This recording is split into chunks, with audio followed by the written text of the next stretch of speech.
Welcome, everyone. I'm Chingy Chen. I'm faculty in the Interdisciplinary Arts and Sciences at the University of Washington, Bothell. I'm very pleased to welcome you to this talk and conversation with the Feminist Radical Political Economy Collective on Social Reproduction Imagined. Tonight is part of the University of Washington Bothell Labor Colloquium in conjunction with the Labor Stories During Pandemic Times class. Before we get started, I'm going to ask everyone to please mute during the talk. If you forget to mute and have a lot of background noise, we may mute you directly. If you have any tech or access needs, please feel free to message our graduate assistant, Simon Wolf. And I think Simon has renamed himself to Tech Support and Questions, so you can find him more easily. And if you're having a hard time getting hold of Simon for any reason, you can definitely also direct message me in the chat. Please don't message our guests. And if you need if you need captioning, we are using the Zoom live captions tonight, and you should be able to find them at the bottom of your screen using, if you hit the live transcript button. And this talk will be recorded and may be available at a later date in the UW Bothell Labor Colloquium archives. Just to give you a little sense of how the evening is going to go, after the roundtable, we're going to open up to a bit of conversation with the audience, and I will moderate that conversation. And in order to ensure that multiple and diverse voices are heard and to streamline questions, if you have any questions to pose to our guest speakers, and we welcome them, please send them in a direct chat to Simon Wolf for consideration during the event. And also, because we have multiple speakers tonight, please indicate which speaker you'd like the question to be addressed to, or if it's multiple, that's great. And whether you'd be willing to pose your question directly to the speaker, if called upon in your note to Simon. I'm going to curate the questions to pose to our speakers. The chat will also be open for respectful comments and conversation. So please feel free to use the chat. And then just so you know, we will try our best to have a robust and lively conversation, but we may not get to everyone's questions, but we will do our best. So we are Zooming in from different places, and I'd love to welcome you in the chat now to Zoom and say where you're Zooming in from. And also, if you know, include, the Indigenous communities that you're on. And we are hosted by UW Bothell, which is built upon the unceded homeland of the Willow Sammamish people. Our campus also touches on the shared waters of tribes and bands within the Suquamish, Tulalip, and Muckleshoot nations. So what this means for me as an educator and writer living in the region is to commit to learning about the history and culture of these communities, to show solidarity for the continued fight for Indigenous sovereignty, and to work on decolonizing our educational practices, including whose histories, stories, and lineages we center in our writing practices and education. I want to encourage everyone here in attendance to do this with me and to think about how you can make choices to support Indigenous communities where you live in material ways. And part of this is who we are inviting into the space to have a conversation. How can we imagine alternative ways to think about what's happening right now? What are ways to begin a new conversation about what has been going on, what is currently going on, and what can we do about it? Which I'm very excited to hear from our roundtable tonight. So without further ado, I'm going to pass the mic to my UW Bothell Labor Colloquium colleague, Dr. S. Charusheela, who organized tonight's roundtable to get us started. Hey everyone, so I'm Charu and I'm going to start us off. I want to begin just by noting something that those of us in Bothell are dealing with. Not everyone who's joining us might be aware. Our community is in some pain because of the killing of John Nguyen at Bothell, in the city of Bothell. And while we cannot always know the specific and particular reasons for a killing, the rise of anti-Asian violence in this time of pandemic is actually something we are all dealing with. And so for me, this particular roundtable is a moment both of pain, but also of remembrance that there is another way. There is a way forward in these times of crises. And there are things we can do when we face such pain as a community to move ourselves forward. So I just want to start by owning that our community is hurting and that we are trying to find ways to cherish each other, which is a key element of social reproduction and care. So this roundtable is on social reproduction reimagined. I'm going to introduce the members of this roundtable, but I want to name two things. First, this roundtable is by members of the Feminist Radical Political Economy Collective, and the first speaker you'll hear out of this collective after I speak is Jennifer Cohen, and I want to give a special shout out to them. Jennifer is one of the founding members and conveners of this group. Not surprisingly, it is a group that began at academic conferences where you show up at a conference and you're working on issues and your colleagues say, why don't we pursue this topic?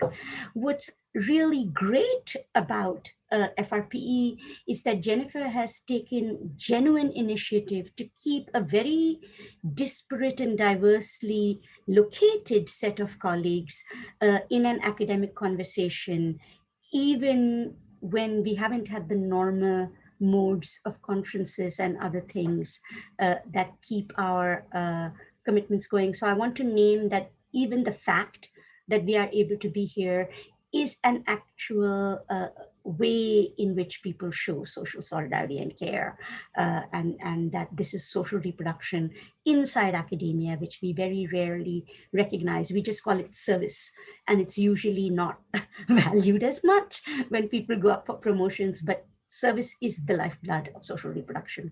And Jennifer has done amazing work for our profession by keeping this going.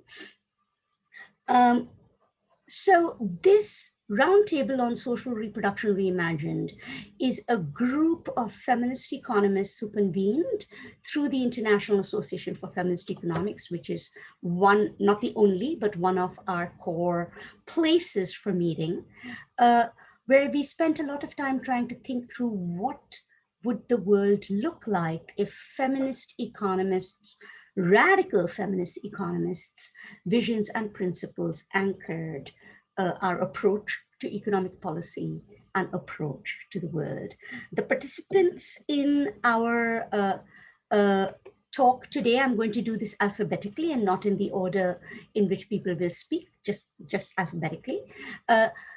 Dr. Charusheela Barker. Drew is a professor in the Department of Anthropology and the Women's and Gender Studies program at the University of South Carolina. Dr. Suzanne Bergeron, who is the Helen Graves Collegiate Professor of Women's Studies and Social Sciences at the University of Michigan in Dearborn. As Charusheela, that's me, Charu. I'm faculty member here at UW Bothell Interdisciplinary Arts and Sciences. Dr. Jennifer Cohen, whom I mentioned, she is assistant professor in global and intercultural studies at Miami University and a joint researcher and faculty of medicine at the University of Witwatersrand. Dr. Barbara Hopkins, who unfortunately couldn't join us because she's having some reactions to her second vaccine. But I do have some notes from them, and so I will make sure we get some of the ideas presented and shared. Dr. Sirisha Naidu, so Barb is a professor of economics at Wright State University. Dr. Sirisha Naidu, associate professor of economics at UMKC, University of Missouri, Kansas City. Dr. Jennifer Olmsted, who's professor Economics at Drew University, Dr. Smriti Rao, Professor of Economics and Global Studies at Assumption University, and a resident scholar in Women's Studies Research at Brandeis University. So those are our speakers, and I think that because time is short, and I want to make sure we hear from all of us, let's just jump to it. I will start us off, and then I will hand over to Jennifer Cohen, who will take over from me, and then Jennifer will hand over to the next speaker, and so on. We'll just go through it. So let me start.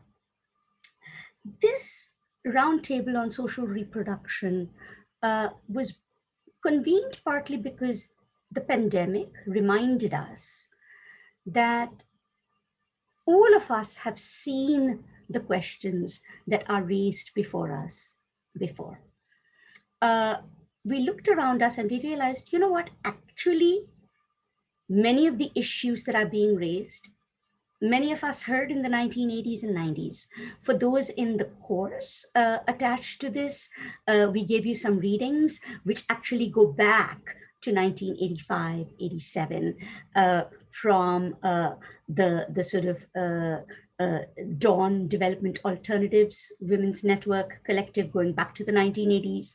We gave you some writing and some videos on social reproduction coming from Marxist feminists that gives you a sense that there is a deep and rich tradition that addresses these questions of how do we think about social reproduction, which is the ways in which invisible, unpaid labors, caring labors, provisioning labors, but just overall, what are the ways in which people reproduce society and reproduce the working class by the work that's often unrecognized in the world.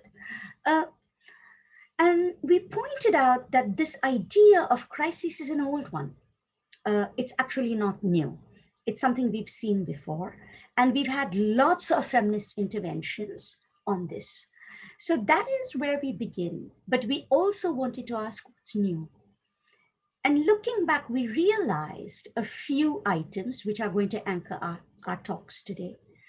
First, while we recognize that these crises are not external, but actually endemic, and Jennifer is going to actually spend a lot of time explaining that to us, Jennifer Cohen, the responses we had and the approaches we had from the 80s had some limits. Previous generations of scholars were very trusting of the state. They thought that state policy is the way to go. As long as we had social welfare states, we would solve problems. Very trusting of the state, very nation state focused. They were also very heteronormative, focused very much on married women or single women, but on mothers, on women with children, in very heteronormative, very narrow marital views. So a narrow view of the familial, a narrow view of the nation, a deep sort of belief in the state.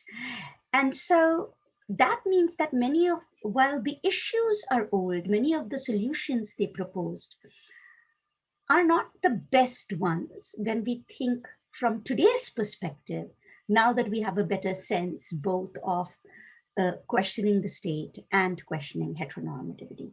So today's discussions around table, we've ordered it in terms of people responding to each other's work. And Jennifer is the one who's going to start us off. Thanks, Jennifer. Thank you so much for your kind words, Charu. The best of social reproduction in academia is absolutely right. Thank you everyone for having us come and giving us a chance to talk to you. I'm going to focus on two things. The first one is capitalism as a cause of COVID. And there's thinking about the pandemic as a function of capitalist economic development. So that's where I'm going to get to the exogenous and endogenous question. The second thing that I'm going to talk about is the fundamental dependency of the economy and societies on women for the continued existence of the economy and the society, but especially dependence on women of color on their work that they do, on how people are coping with stresses, competing stresses from work that they do, and on their health. So those are going to be the two main points that are going to come through. But the first one then, capitalism is a cause of COVID. Some of you may have come across news articles or tweets or whatever, where economists or journalists were talking about how COVID happened to the economy. Right? This is an ongoing framing that COVID is something that came from outside and happened to the economy and has some impacts on it. And these people are saying things, there's a general recognition that policies can make the impacts of the pandemic better or worse, but that the appearance of the pandemic came from somewhere else, came from something external. So one of my arguments is that that's an ahistorical perspective, that doesn't take into account a long history that we have of racialized and gendered work that I'm going to talk about. So I'm thinking of COVID as a product of global processes of capital accumulation or of economic growth. Same thing there. So the basis for this is global interconnectedness. So global interconnectedness and capitalism comes from capitalist profit seeking, searching for ever expanding markets, right? So we get global integration, but with global integration comes globalized health risks. But the point that I want to make about that is that the integration rather is not the problem, right? Global integration isn't the reason that we have the pandemic. It's the capitalist character of that integration that is the source of COVID as part of global processes. So I'm going to talk a little bit about that as a threat to health and how this is a threat to health, not just during the pandemic, but I'm going to start by talking about some of these globalization processes that I have in mind. So I'm going to talk about historical versions of this and current ones. On the historical side, the processes that I'm thinking of here are things like imperialism and trade and colonization. And all of these are intimately related to the ways that capital organizes production and reproduction through gendered and racialized divisions of labor. So a historical example of this is thinking about colonization and smallpox in the US. Right? There's a prominent narrative about this that people are familiar with that largely frames this as colonizers came and indigenous populations didn't have an immunity. And so smallpox spread like wildfire, and it was that in some way no one's fault then, right? But the reality is that it was actually through the capture and transport of indigenous populations for forced labor that smallpox spread along slave trade networks, right? So there's a historical example of global processes where the division of labor by race and gender, there's more on gender in a paper that will be shared in that story in particular, how those processes are tied to economic development, to capital accumulation.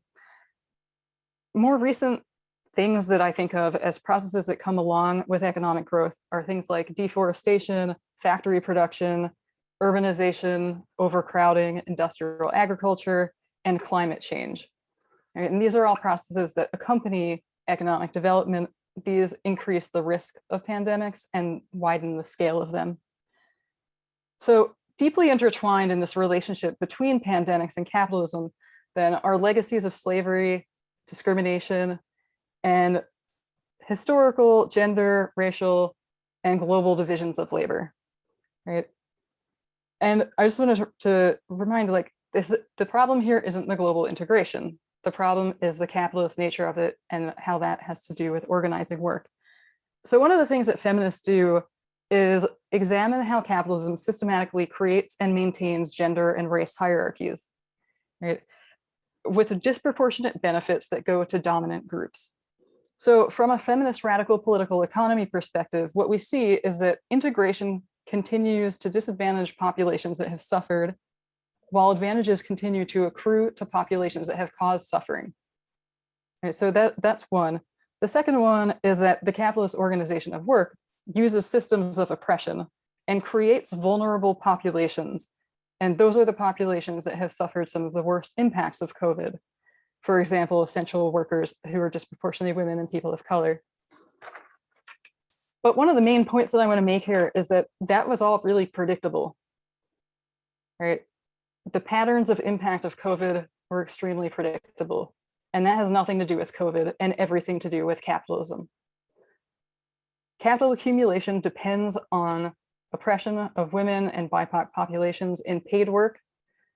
And all of that depends on largely women's unpaid work, right?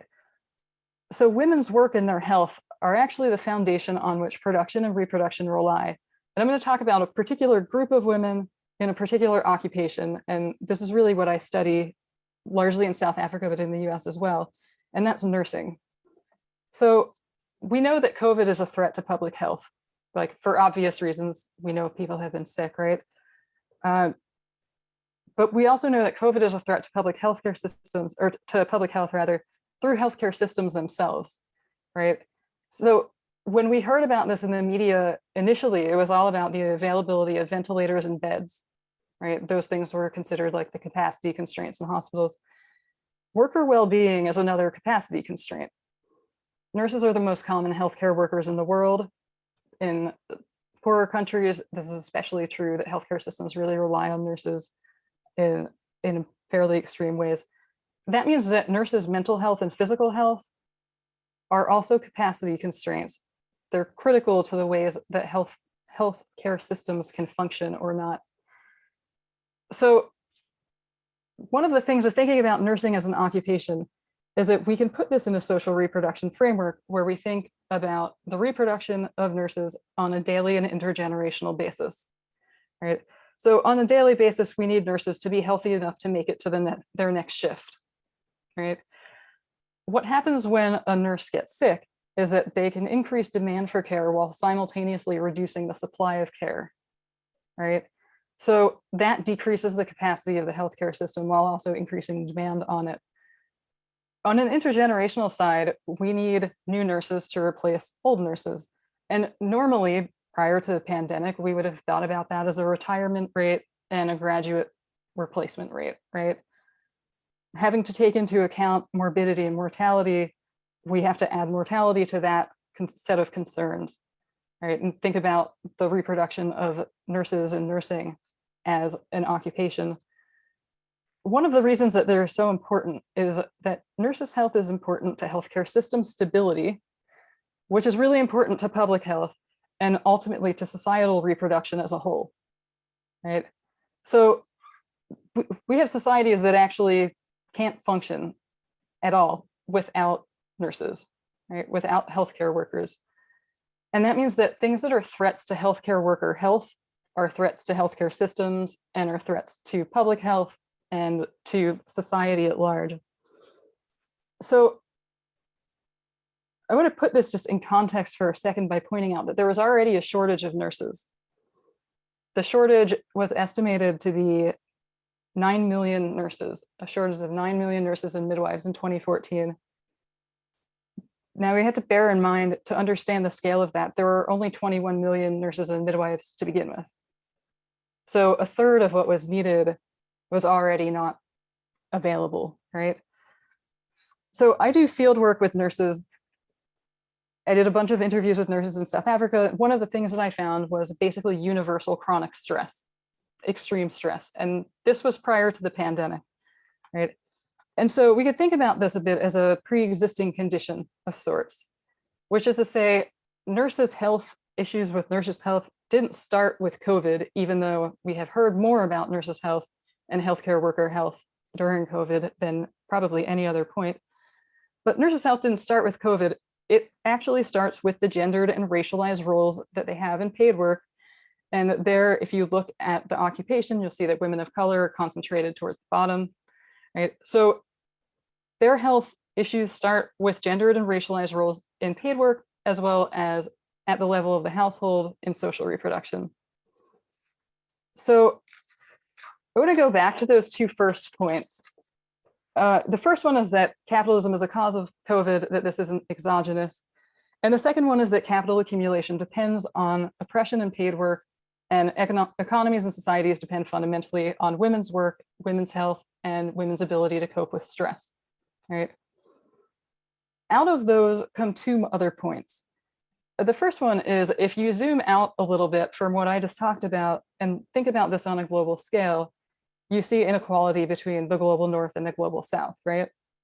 And this is reinforced by brain drain and care drain, where we have care workers migrating to the global north for a variety of reasons, and I think that other people will touch on. That exacerbates inequality, right? The inequality that's already there between the global north and the global south. And what you see there is the same pattern. You see the same pattern of capitalist integration having disadvantaged populations here that have suffered in the global south, while advantages continue to accrue to populations that have caused suffering historically in the global north, right? So that dynamic is still there, right, at multiple different scales. And that brings me back to the question of this first point, like, why does it matter if COVID was exogenous or endogenous? Like, why does it matter where it came from? Why is that framing important? The reason that that matters is that if we frame COVID as something exogenous, as something that happened to society or to the economy, we're taking that economy as given, right? We're assuming that. We're not critiquing that. We're just saying it's there and this thing happened to it.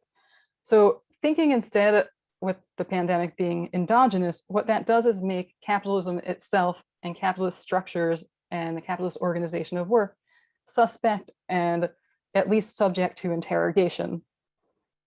So what that's doing is really correctly locating the crisis in capitalism, not outside of it. Right? And I'm going to stop there, and I think Drew is going to start her presentation now. Thank you.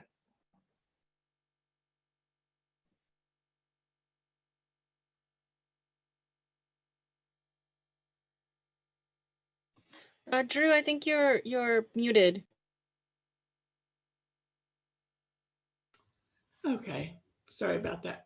Okay, it's a pleasure to be here, and look forward to the ensuing conversations. And Jen, thank you for getting us started, because like you, I am going to be looking at the effects or the relationship between capitalism, COVID, and more generally, crises of care. Today, we are at an important conjuncture. A deadly pandemic has brought into sharp focus a fragile and globalized economy, a frayed or non-existent social safety net for the vast majority of people, and a deep worldwide economic stagnation for the many, combined with immense riches for the 1/10 of the 1% at the top.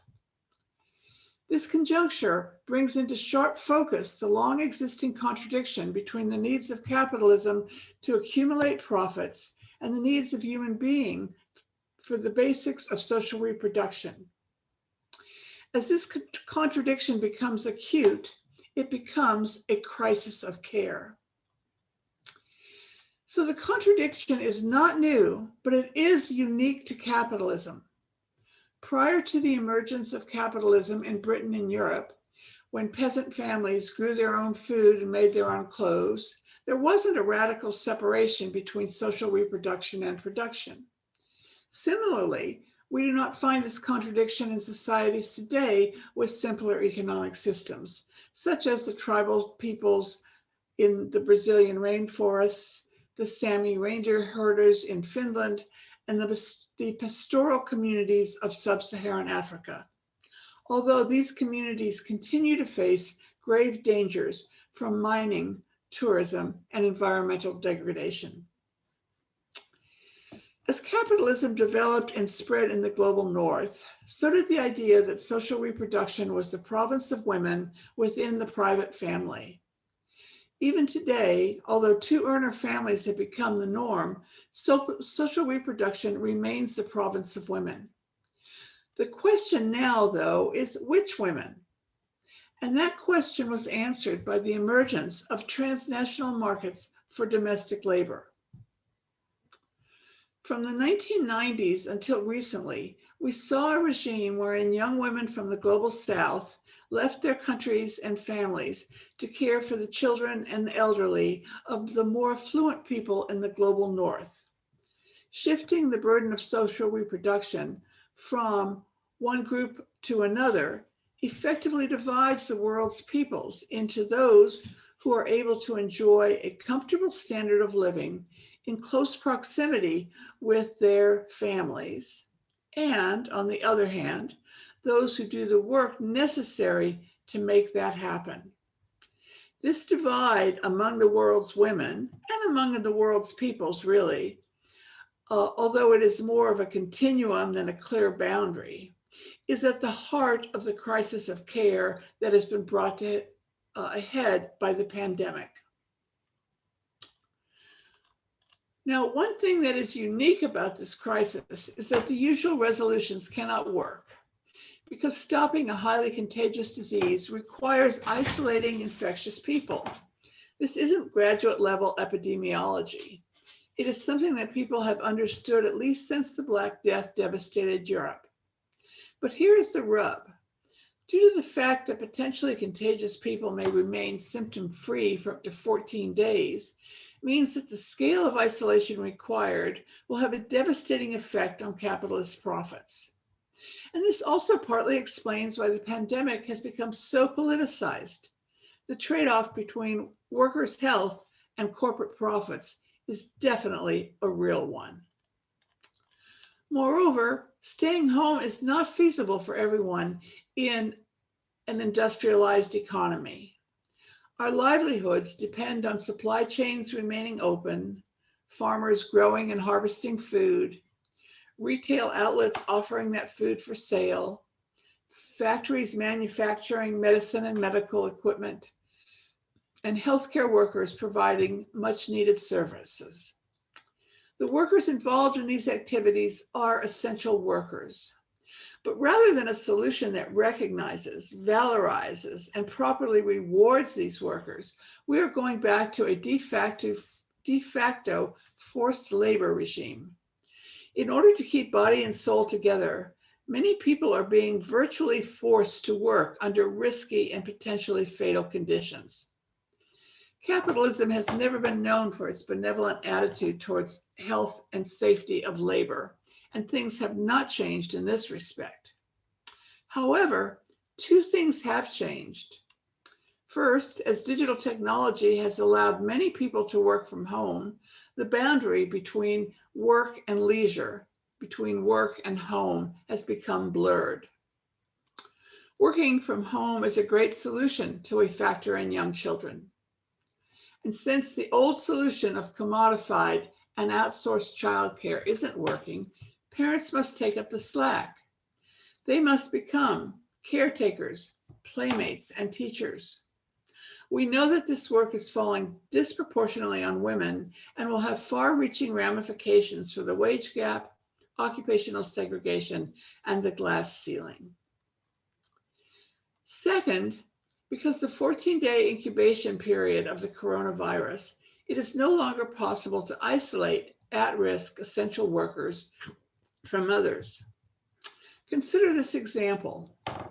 It is a well-established fact that meatpacking plants are among the most dangerous places for the spread of the virus. What is less known is that not all of these plants are located in rural, less densely populated regions. Quite the contrary. I live in Columbia, South Carolina, the capital of the state and home to the University of South Carolina. A large chicken processing plant is located just 2 miles from the state capitol building, which is directly adjacent to the university, and both are 3 miles from my home. So the lives of the workers at that plant are not separate from mine, nor from the rest of us in this area. We shop at the same grocery stores, use the same Uber cars and bus rides, and share the same hospital emergency rooms. And wherever we go, we carry our bugs with us. This is one of the reasons why health is a public good. This also illustrates the importance of replacing me thinking with us thinking. We know that the old blood-soaked and well-trodden neoliberal approach to the pandemic will lead to an exponential increase in death and suffering. And we are seeing this in stark relief in both Brazil and India today. And my heart goes out to my friends in both of those countries and to the friends there that I don't even know. Since we live in a globally integrated world, we cannot stop the pandemic until the vast majority of us are vaccinated or otherwise immune. This means the people of India, South America, the Palestinians in the West Bank and the Gaza Strip, the urban poor of the megacities of the world, and the rural poor wherever they may be. We in the global North will only be as healthy as those in the global South. And those of us in the chic neighborhoods in Colombia will only be as safe from the pandemic as those of us living in the housing projects and trailer parks. So this time, resolving the contradiction comes down to a simple choice: to care or not to care. It's my hope that this pandemic will lead to a new paradigm, a new way of thinking about care and social reproduction, a new way of thinking about who is cared for and who does the caring about, new ways that will not condemn those providing care or other essential services to a lifetime of servitude and barely scraping by. So I'll close with the words of Arundhati Roy. The pandemic is a portal, a gateway between one world and the next. We can choose to walk through it, dragging the carcass of our prejudice and hatred, our avarice, our data banks and dead ideas, our dead rivers and smoky skies behind us. Or we can walk through lightly with little luggage, ready to imagine another world and ready to fight for it. I know that this is how I want to walk through that portal. Thank you very much. And now I will turn it over to the next person who I'm sorry, the next person is? Smriti, I think, right? Is that right, Charu? Yes, thank you. Yeah. Thank you so much, Drew. I am, I think I'm trying to imagine with you. I have to say, my little contribution here is not, I wish it was as full of hope and optimism as yours was. But I'm going to speak from the perspective of somebody who works primarily on India, actually. So again, Drew referenced, all of us are trying to think globally, of course, and so did Jen. And my work is mostly, again, on the global South and India in particular. So what I say is very much influenced by that particular context. And I think with everyone else here, what we're trying to do is we're trying to think about social reproduction and think about the ways in which, what we imagine when it comes to social reproduction has expanded and pushed beyond the work in the 1980s, as Charu mentioned in her introduction. And some of that is, sort of a confrontation with empirical realities that have forced us to rethink some assumptions. And so I want to pick up one of the themes that Charu kind of referenced in the beginning, which is how, as feminists and as feminist political economists, how we think about the state. And again, speaking from the perspective of India in particular.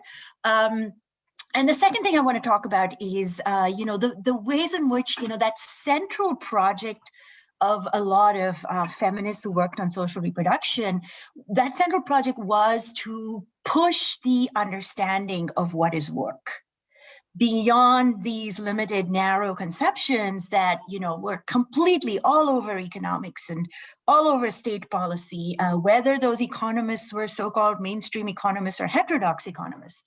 And so pushing that understanding of what work is and who workers are and what they look like, that is a really central project. And I think that's a project that also all of us kind of carry forward in our work today.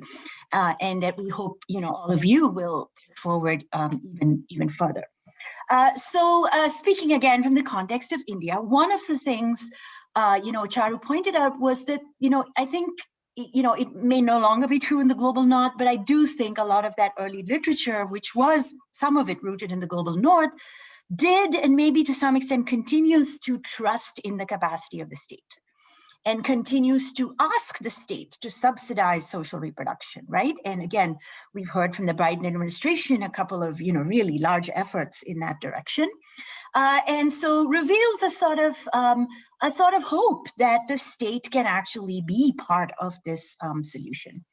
I think that narrative of the role of the state is a little different in some of the contexts I am more familiar with. For one thing, I think there is in the global north this sort of feeling that there was a golden age, in the 50s and 60s of the welfare state. And, there's the possibility of returning to some, again, reworked version of that now after the retrenchment of the state in the neoliberal 1980s. But, at least the country I come from, the state never did subsidize social reproduction.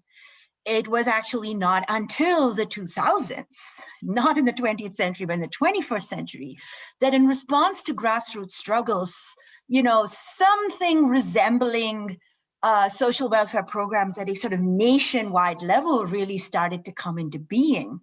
And what was really interesting about these, they were, of course, responses to grassroots struggles, is that these programs were not directed at quote unquote productive workers, as a lot of the earlier subsidies of the state in the North had been, right? Where if you were a worker, you got a pension. If you were a worker of a certain kind, you got benefits.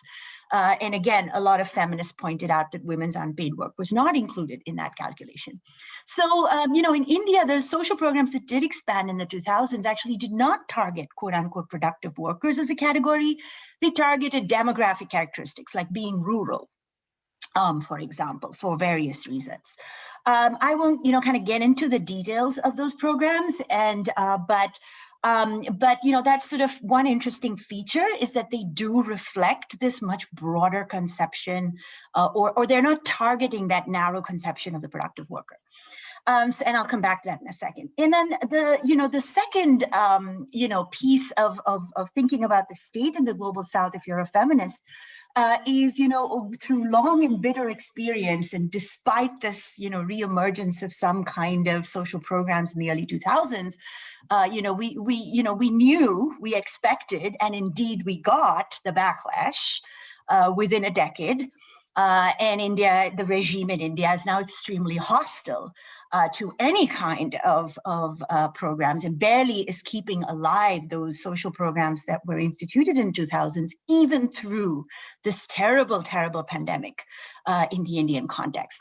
So, what I'm trying to say is, I think the state is in India fickle and sort of unpredictable, and uses, as some sociologists have argued, a certain informality, right? A certain fickleness as sort of its idiom of exercising power, right? You cannot trust the state because the state is not trustworthy and has shown itself not to be trustworthy again and again and again.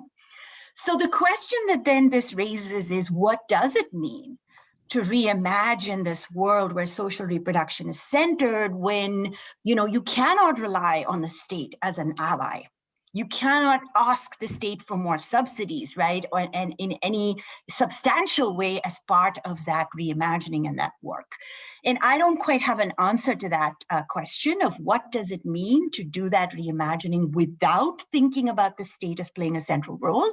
But I think, again, Sirisha and Suzanne a little while later will reference, some kind of alternative thinking that we can, kind of consider. So that's one point I want to make, which is with respect to the untrustworthiness of the state in the South. So that's, I think, a shift. And then the second shift, as I mentioned, was to sort of push forward even further our understanding of work. So not only thinking about women's unpaid quote unquote domestic labor, which was, again, as Charu suggested, somewhat limited, not in all of the literature, but in some of the literature, limited to the kinds of work done in heteronormative households in the West, and particularly middle class and upper middle class households, where it was the work of cooking and cleaning and childcare. But you move to the global south, and you are confronted by the pervasiveness of the labor of social reproduction.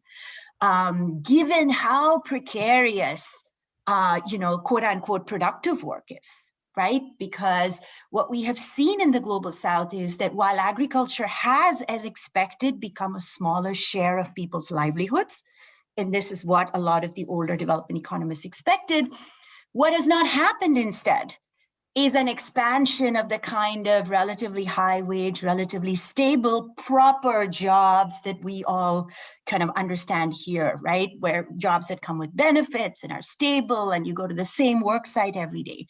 So the vast majority of people in India have precarious jobs. They change work sites from month to month. They migrate on a temporary basis to long distances, men as well as women, both inside the country and outside the country. There is a fundamental uprootedness, an instability to livelihood generation that is completely at odds with the requirements of social reproduction. So it's a really fundamental contradiction. And one, that is, even, it is much more fundamental than the one I'm confronted with, for example, when I do have this kind of proper job here in the United States. And so there's a way in which that contradiction is really deep. And like I said, the state cannot be your ally, right, in trying to overcome that contradiction. You really cannot trust that the state will act. And in the case of COVID in India, the state has not acted. So this means also that the labors of social reproduction span, everything from collecting water. It does include care work of the kind we talk about, childcare and elderly care that we think of here in the West when we think about care work. But it's gathering fuel and fodder. It is very closely linked to access to land. So dispossession from land can absolutely limit your ability to perform the labor of social reproduction in places like India in a way that may or may not translate in the context of the global north. And this labor is much less mechanized, much less commoditized, and again, of course, much less subsidized by the state than we're used to thinking about. So when we think about the labor of social reproduction, when we think about even who does it, with some other folks, Sirisha included, we find that men perform certain kinds of labor that we would consider labor of social reproduction, right? So it's gendered in various ways, but it is certainly not only women are not the only ones who perform these kinds of labor. And of course, there are deeply intersectional class, caste, race, and gendered kinds of structures that result in some people performing some kinds of labors of social reproduction and others. So that division of labor is very intersectional across these different categories. So I think I might be even over my time, so I'm going to stop there. But I guess again, to repeat: one, rethinking the role of the state. Two, pushing even forward what we understand as labor more generally, work more generally, let me say, and what the work of social reproduction actually looks like. And so I'll stop there, and I believe I'm going to hand it off to Jennifer Olmsted. Hello, everybody. And I'm a total geek, so I'm actually going to use a PowerPoint presentation because I have a couple of images that I want to share with people. I do want to start by thanking Chineng, though, for situating our conversation by starting with a mention of the Indigenous communities. I'm not going to be focusing on Indigenous communities per se, but I am going to be focusing on the notion of self-determination. And we thought kind of very carefully about the order of this. And so Smriti problematized the state in her remarks. And then I'm really going to try to get you to think about, in a context where the nation state is the norm and the nation state is the way we are currently governed, what does it mean to not have the right to self-determination? So that's where my remarks are going to focus. And I hope you don't mind me being actually showing a few slides, if that's okay, if I can actually get the technology to work. All right, is everybody seeing this? Mhm. So the 5 groups that I think of when I think about a lack of self-determination and how that's then linked in with capitalism and social reproduction are Indigenous peoples. And I'm not an expert in Indigenous peoples, but I think there are people in the room who know a lot more about this. Then there's the category of stateless people, and the Rohingya are the biggest category at this moment who come to mind as being in a huge crisis, but there are other stateless peoples who live inside of states but don't have states' rights. Then there's internally displaced peoples, and I won't be talking about them, but I believe Suzanne is going to spend a few minutes on that. And then there's refugees, and I will be talking a lot about refugees. And I'm also going to talk about a category that's not exactly it's not that they lack self-determination, but these are communities that have had sanctions imposed on them, because even though they still have internal self-determination, they don't have the same kind of access to the global markets.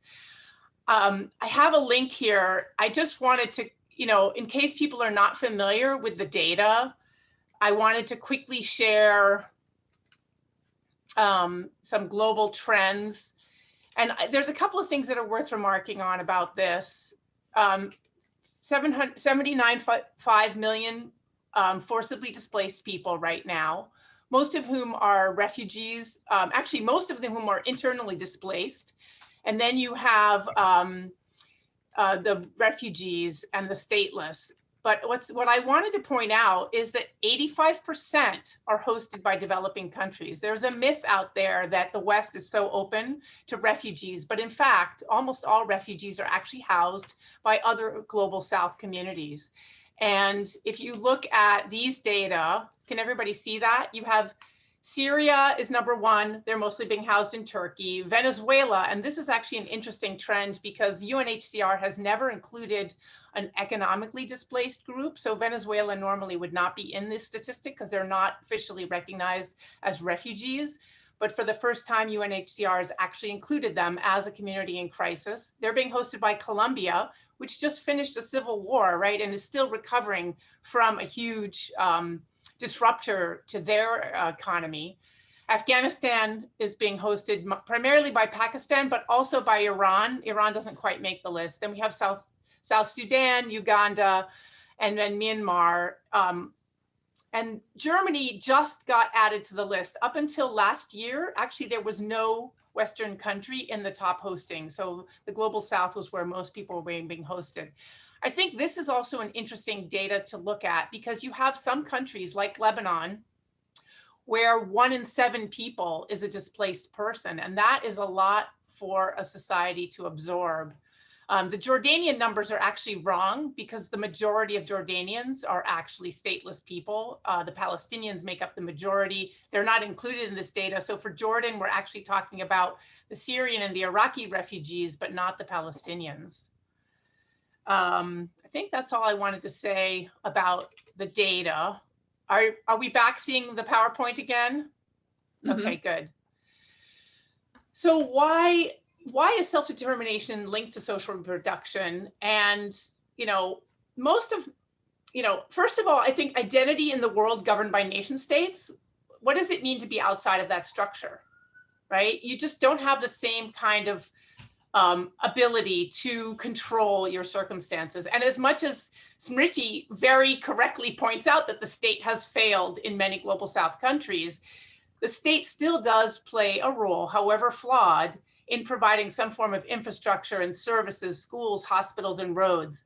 And those are key to social reproduction. And in most of my classes, I have this little diagram, which actually comes from the 70s, so I'm dating myself, but provides a very nice, very sort of snapshot. We build off of Mother Nature. We totally take advantage of Mother Nature and don't recognize what we're taking from her. Then we have the care economy, which is what we are mostly talking about. But notice that there's this other layer called the public sector, and that's also very important for social reproduction. So social reproduction and economic functioning is very much dependent on a combination of the state, unpaid care labor, and nature.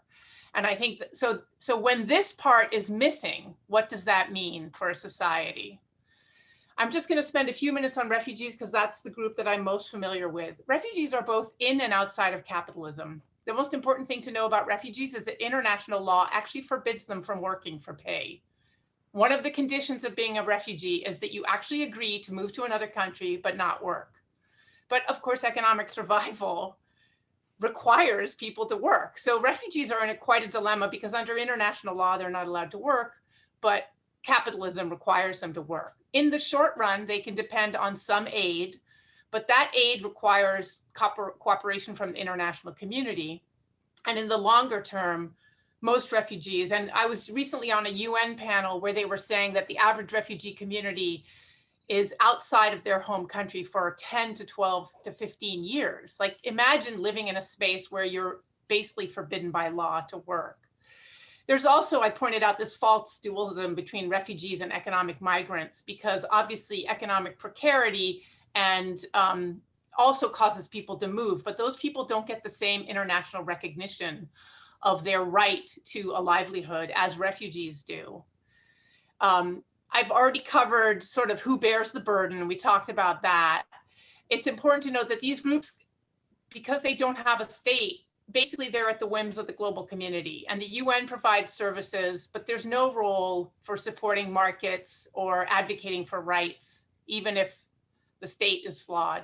The other group I want to quickly talk about is sanctioned countries. These are countries that have been forcibly denied participation in the global economy. There's a much longer list than I can share here, but if people are interested, I can provide that later. But the two that I'm most familiar with are Iraq, which was devastated by sanctions, which went on for years and created a stagnation in life expectancy, educational attainment, and healthcare. And more relevant for the conversation today is Iran, which US has had under sanctions since 1979. At sometimes the UN is involved, but it's mostly been unilateral, the US imposing sanctions on Iran. And this really brings into focus some of the egregiousness of sanctions is by thinking about COVID-19. Iran was one of the countries that was hit hardest by sanctions. And because they were by COVID, sorry, Iran was hit hard by COVID. And because they were under sanctions, they had huge challenges in accessing medical supplies. And as Jennifer Cohen started us off by saying, COVID requires global cooperation, not isolation. And it requires thinking systematically about how these pieces of the puzzle fit together. So the last thought I want to leave you with is the Palestinians, who are actually one of the focuses of most of my research. They are both stateless and sanctioned, so they're doubly affected by the crisis that I mentioned. The lack of a state has in the long term created economic vulnerability, problems with food insecurity, water access. And since Gaza Strip voted for Hamas, they've been forcibly isolated by Israel. And that has caused malnutrition rates to skyrocket. It's created a crisis in healthcare and a rise in mental health. And again, bringing it back to COVID nationalism can be seen very clearly in this instance. Israel is touted as one of the most effective countries in rolling out the vaccine, but Palestinians in the West Bank and the Gaza Strip are completely excluded from that access. So I wanted to end with a picture that brings us back to a moment of solidarity, because that's the next two speakers. And this is such a striking image to me. This is a mural that was painted in Palestine, in Gaza, and that points out the similarities of oppressions across the world. And I think, I think Palestinians are far more aware of the horrible conditions facing Indigenous peoples and the African American community in the US than vice versa. So I think thinking about that as a really impactful comment about solidarity is where I'll end my comments. And I am passing on to Sirisha. Sirisha, are you there? Thank you. Thank you to all the speakers. This has been, even preparing for this, it's been such a great conversation. I want to start with land acknowledgement. I speak from the homeland of the Kickapoo, Osage, Kansa, Sioux, and Shawnee people, what we call as Kansas City. And what I want to do, kind of draw from everything that everyone else has spoken about so far is, this, how do we reimagine social reproduction in contemporary times, particularly given this current situation of a global pandemic, but rooted in this, long history of capitalist exploitation and oppressions of all sorts. And I draw from my work, which is primarily located in the global south, like Smriti in India, but also to some degree work in South Africa and Zimbabwe. So I start with, highlighting what this crisis of social reproduction looks like, but I attempt to end with what a struggle for social reproduction can look like, which, necessarily is kind of a vision in the making vision, and, and we have to collectively engage in that. So I want to start with the story of Jamlo Makdam, who lived in India. She was a 12-year-old who had migrated from one state in India to another by herself to work the chili pepper fields. So with a sudden and stringent national lockdown in India that left her without wages and adequate transportation, Jamlo started walking to get home. So after 3 days of walking and 95 miles, on April 19th, 2020, which is a year ago, she succumbed to exhaustion and dehydration less than 30 miles from her home. So the media reported on her death. It's 12-year-old dying out, walking and all of this, right? It's, makes for a good headline, but not much about the conditions of her life, except the villages in India that she belonged to and where she worked, and that she belonged to an Adivasi community. Adivasis, which translates to the first people, are among the most economically and socially marginalized people in India. We also know that she was one of more than 100 million low-wage workers who migrate within India to engage in poor quality jobs that do not offer benefits or decent wages or any other legal protection like Smriti already mentioned. So Jamlo's story is an extraordinary instance of the everyday struggles of the working classes in India. But her story is also reflective of the story of so many unnamed people, some named, refugees and migrants from South and Central America, Africa, and Asia, who risk their lives in this very ordinary quest for a life free of violence, all kinds of violence, and one where they can provide for their families. So it also speaks to the struggles of Black and Brown people in the US who do not have access to sufficient social safety net, who work multiple jobs, who face varying degrees of economic, social, and political violence because of their race, gender, ethnicity, religion, sexuality. So Jamlo, like all of the others, have been failed by capitalist markets that do not provide adequate economic opportunities for all, and a state that does not guarantee economic or physical safety, a state in many cases, which has contributed to insecurity, whether it is by sanctioning police murders, dispossessing indigenous and first people, or by allowing a disproportionate number of working class Black, Brown, and Native Americans to contract and die of COVID-19.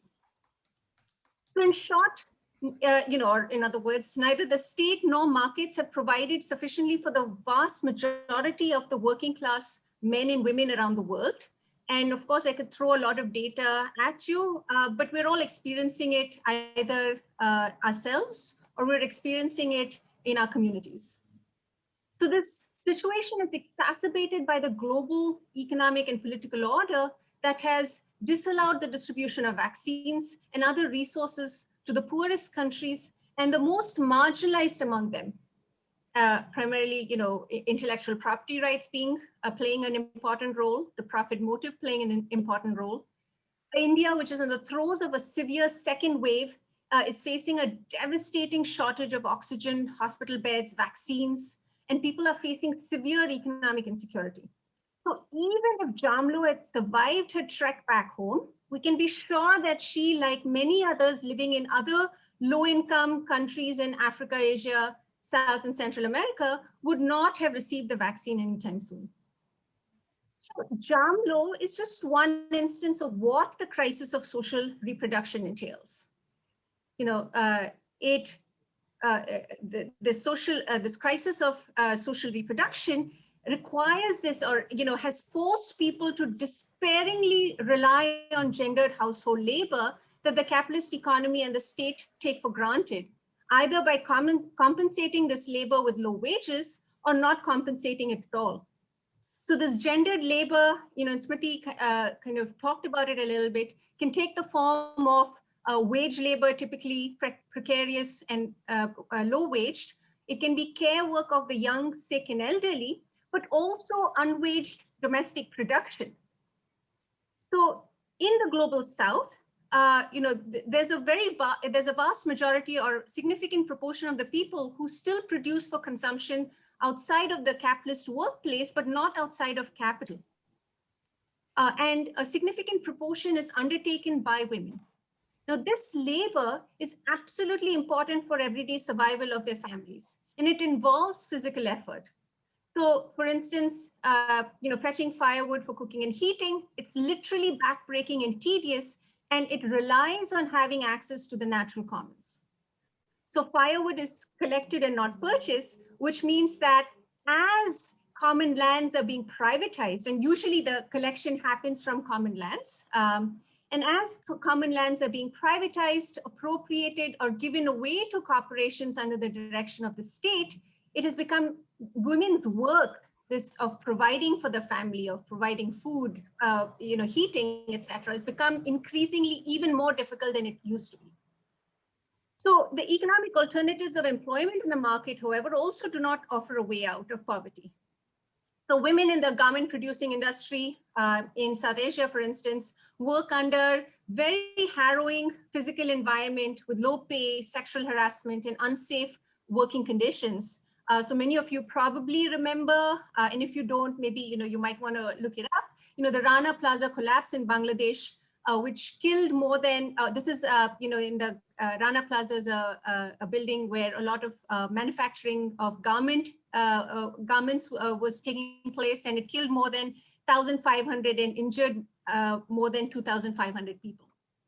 So this, combined with inadequate stable employment opportunities, means that there's a very high reliance on this kind of precarious work that is not is not reliable. It's, it requires intense physical labor and so on. So there exists an important distinction between what is typically considered productive work done with the intention of making profit for the employers, and what is considered reproductive work that's unpaid but involves caring for the household and family, but also ensuring its survival. However, from the perspective of the effort required for the household, this distinction between productive work and reproductive work is less distinct because of the effort, right? The effort, you don't put in less effort because you're engaged in waged work. So even during the pandemic, it has been this combination of women's waged work and unwaged work that has kept many households afloat. So I've been talking about India, but it's also true in many other countries in the global South, and even in the US.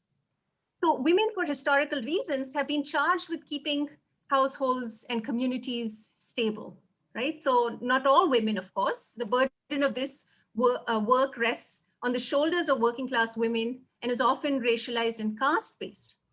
So whether it was 12-year-old Jamlo Magdam from a marginalized community in India, forced to work fields and bereft of a chance to live, or working class Black and brown women in the US who have been forced to provide stability to households and communities.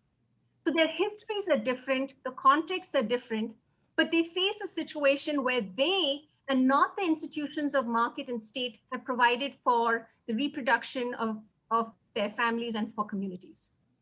And while I have spent a lot of time discussing the degradation of women's work, of caring for people and communities, it really represents a degradation of the importance of working class and racialized lives itself. So while during a certain period of time in US capitalism, some sections of the working classes were able to pull themselves out of poverty and settle into middle class lives, those conditions do not exist anymore, even in the global North. So there's a degradation of the working classes in the US, whether white, Black, and brown, or across the world. even if this degradation manifests differently. So this intense pursuit of profit has made conditions of life, the factors that make life possible, whether it's women's work, ecological conditions, or workplace conditions, even less important than before. Now, as others have mentioned, feminists have often highlighted, the importance of women's work and how it subsidizes capitalist profits, and hence, focused on calls for greater state intervention to mitigate the burden of, or to mitigate the burden of care work within the household. A social reproduction framework can play a much more expansive role in our political demands. So the struggles over social reproduction include not only the struggles of the Amazon workers in Alabama attempting to unionize, the struggles of the Standing Rock Sioux tribes and many other indigenous and First Peoples in North America and the Amazon regions to resist destruction of nature, the struggle for healthcare for all, but it also includes the struggles of women in Chile and India and around the world for dignity, for a safe life. It includes a struggle for Black Lives Matter and Dalit Lives Matter. And this struggle consists of the battle towards securing the conditions of life, whether it is of identity, challenging citizenship, or livelihoods. So the struggle over social reproduction does not have to be limited to a struggle for creating more space within capitalism, which will not hurt the bottom line, but to focus on what's important first, life itself. So the demand for smashing a society that's racist or casteist, imperialist, capitalist, patriarchal is not idealism. It's a demand that emerges from the crises of social reproduction and are central to collective physical, economic, social, and psychological well-being. It's indispensable to human dignity for all. So it demands a reconfiguration of the institutions of state and markets for a more equitable society. So this is also social reproduction reimagined. I'm done, and I am going to pass it on to Suzanne. Well, hi, everyone. And now I'm really fired up after that, Sirisha. So thank you, Chingy and Charu, for organizing us. And to all the other panelists who spoke before, and to all of you in the audience who have been hanging in on a Zoom meeting for more than an hour. I want to begin with an acknowledgement to the location from which I'm speaking tonight is the unceded territory of the Nauset and Wampanoag people. And I honor their long history as the stewards of these lands that sustain me and the enduring relationship that exists between them and their traditional territories. Okay. In their comments on this roundtable, my colleagues have already offered important arguments for reimagining social reproduction. Older formulations of social reproduction too often reproduced hierarchies by generalizing a very specific North Atlantic white middle-class heterosexual norm to the world. They also too often associated social reproduction solely with unpaid labor in the household, ignoring the overlapping in multiple sites and practices that are engaged in it, or the intersectional systems of gender, race, caste, ethnicity, class, sexuality, and ecological social relations that structure it. Older frameworks also centered states as the solution to social reproduction crises, when in fact, for so many people, the state was not a source of much support in the first place. So to this rich project of rethinking, I offer another point to consider. And I want to highlight the landscape of diverse economies that has been opened up by social reproduction theory. Pioneering work in the 1970s helped us to imagine this diversity by making visible the previously hidden, supposedly unproductive, unpaid labor of households. And later, in the 1980s, introducing previously invisibilized economic contributions such as subsistence production, community-based provisioning, and the contributions of the environment to our well-being. But after presenting the economy as something that included a range of non-capitalist elements in the economy, too often social reproduction theory tended to obscure rather than foreground this economic diversity. How so? Well, first, there's been a general tendency to conceive of the economy in gendered binary terms that counterpose production and reproduction, paid and unpaid, profits and care, markets and households. And second, and relatedly, there's been a tendency to imagine capitalism is a logic or force that ultimately determines its other in this binary, social reproduction, in functionally prescribed ways. And through these moves, many social reproduction theorists have narrowed space for thinking about the diverse economic practices through which people can potentially meet their livelihood needs. But what if instead we could take the opening to diversity that early feminist thinking about social reproduction offered to note that there are aspects of the economy that may operate partially or wholly outside of capitalism as a starting place for cultivating change. And this is precisely the tactic that feminist geographer J.K. Gibson Graham and the Community Economies Collective, members of which are with us tonight, I note, has recommended for reimagining social reproduction. They argue that by engaging the diversity and interdependence of different forms of economic activity to call into question capitalism's presumptive dominance, we can begin to see and nurture spaces of emerging alternatives to meet our livelihood needs. Well, a number of us in the Feminist Radical Political Economy Collective are influenced by these ideas and doing exactly that in our work. For example, a paper I co-authored with another member of our collective who couldn't present here tonight, Smriti Ramnarayan. Hi, Smriti. The paper looks at how social reproduction crises in conflict zones in Nepal, where Smriti carried out in-depth field research, were addressed in diverse economies outside of capitalism and/or the state.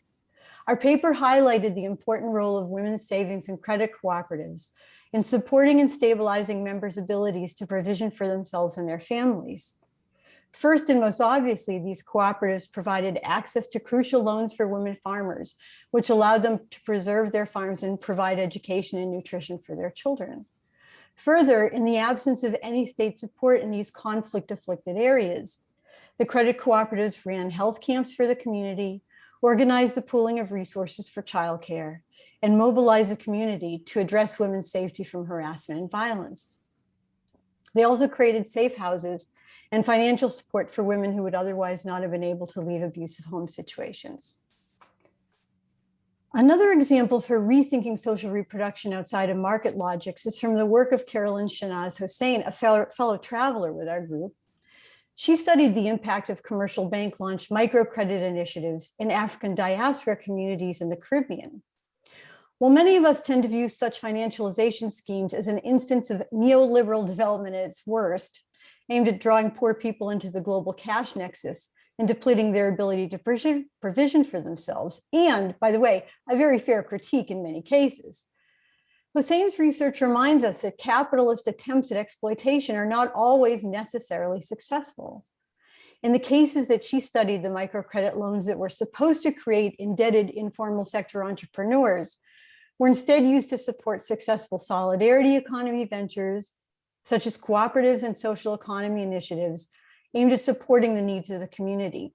And the reason for this, Hossain argues, has to do with the long history of community-focused and cooperative practices in these African diaspora communities.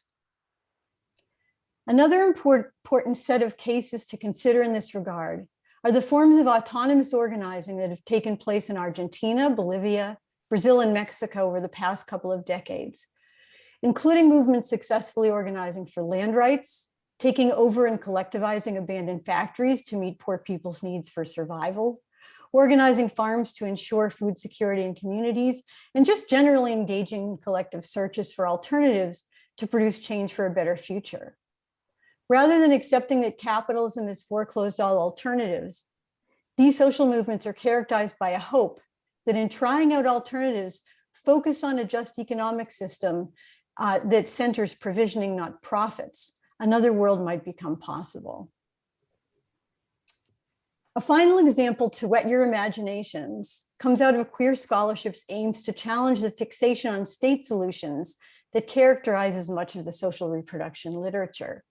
Among other things that queer scholarship on care and social reproduction have to offer is an important recognition that the care needs of LGBTQ folks are not met well by a state that kind of structure supports through the heteronormative household.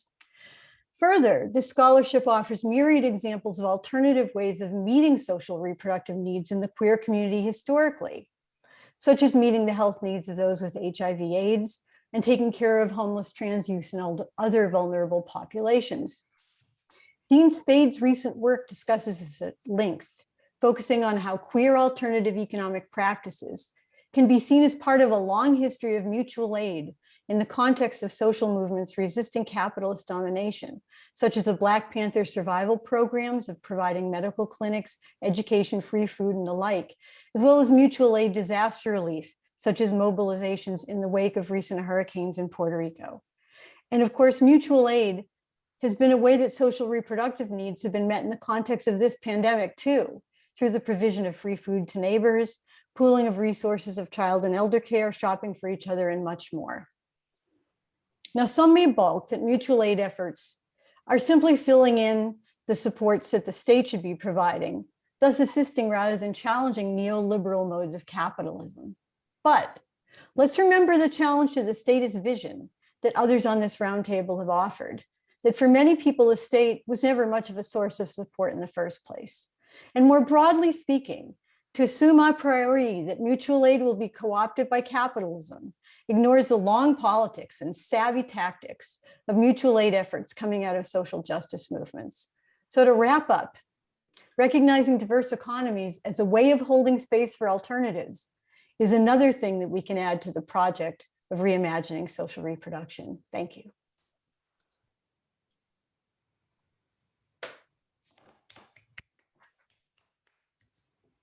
Thanks, Suzanne. Unfortunately, Barbara Hopkins actually had a reaction to her vaccine.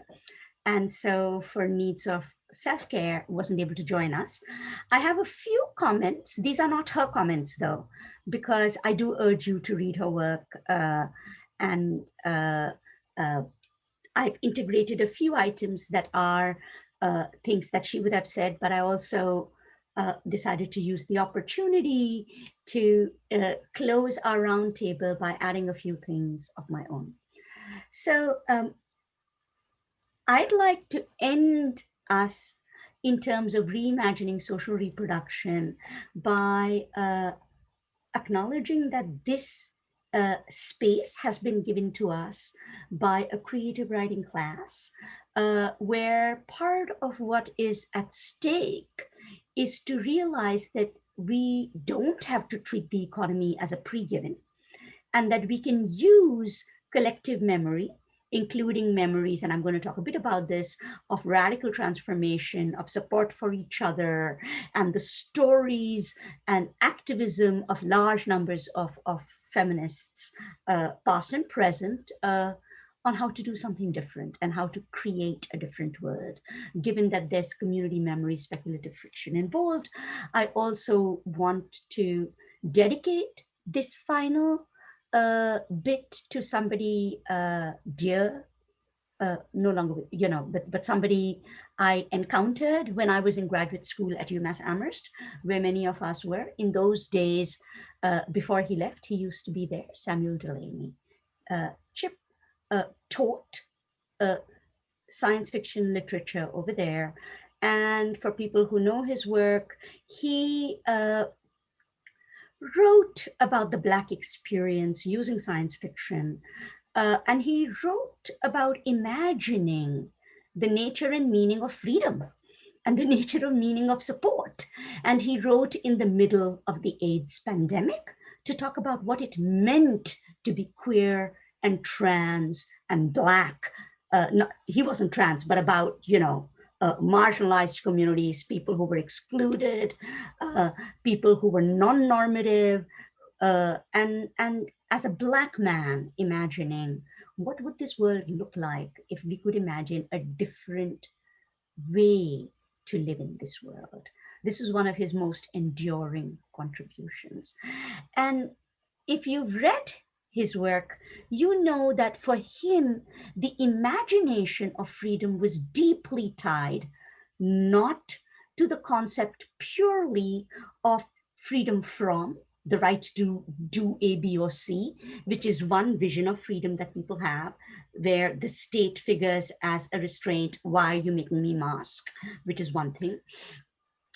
But freedom too, which was also part and parcel of social responsibility to each other. It wasn't simply the social welfare state, it was the act actual social world, we interacted with each other, where we reproduced each other and each other's needs through complex senses of obligation and love. And so I would like to dedicate this to Samuel Delaney and wrap up by highlighting a few themes about what can we do differently. I'd like to note that we began with the 1980s crisis of the world, of the global debt crisis, the global economic crisis, when questions of social reproduction were put on the map by feminist scholars, where we pointed out that the only reason the third world survived through the debt crisis, why working class families survived in the middle of sort of horrendous conditions, was the expansive notion of social reproduction that others have pointed out. It's not new. We've done this before. In fact, we've done this before, and the world continues to depend on this. What I want to remind us is that through the collective actions of people working in these times of crises, what we also got was legacies of a radical activist community. It is by our moments of doing support for each other in the face of crises that we live the speculative futures we wish to create. We keep thinking, what will the economy look like? What will the economy? We're doing it. We do it every single day. We show up for each other. We don't think we're doing it, but that is exactly what we're doing. So that is the frame within which I'd like to highlight 2 points that Barb Hopkins in her work would have shared with us. Barbara Hopkins is faculty member at Wright State University. She actually works on communist and post-communist societies, Eastern Europe, and this question about what exactly do alternatives to capitalism look like? What did they look like historically? Why did they fail? Because really what we had in earlier periods was not attentive to social reproduction.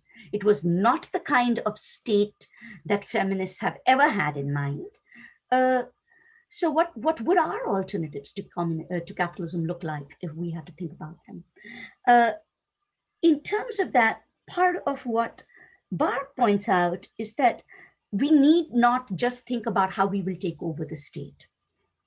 What we have to think about is a new type of state and a new relationship to the state, both what the state is supposed to do and how we will engage with the institutions of the state or create the alternative state we want. So first point she makes is that what the current COVID vaccine nationalism points out, that others have pointed out before, is you cannot actually solve the questions of social reproduction by turning to a kind of local nationalist solution.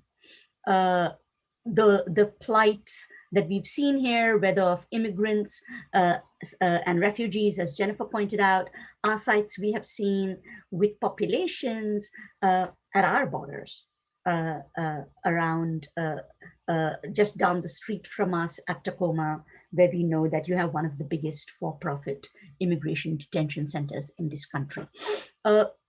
We also know that you can't solve these problems just by thinking about universal healthcare or PPE.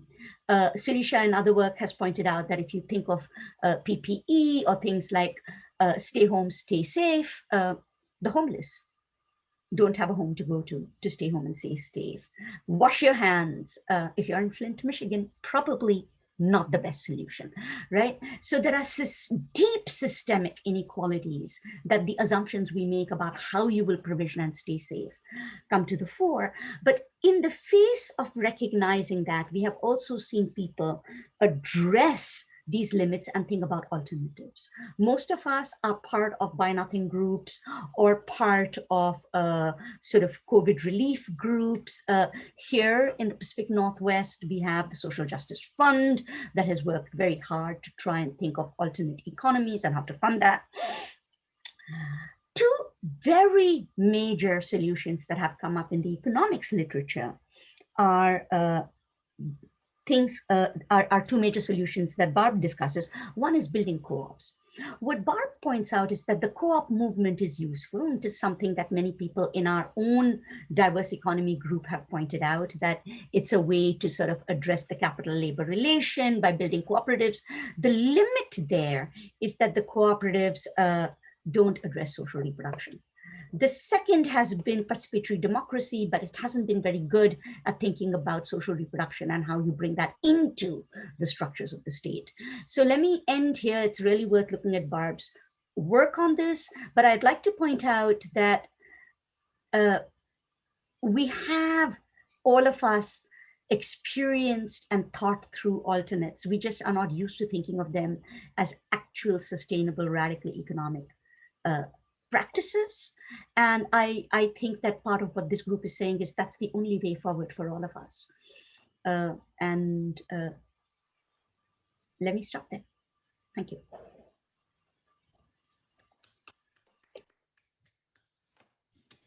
Thank you so much to all of you for such a fantastic and rich set of talks and provocations. I'm looking forward to our conversation, and I want to encourage folks to please direct message Simon your questions. And before we open it up to a larger audience, I wanted to invite you all to pose any questions that you have for each other after hearing your talks.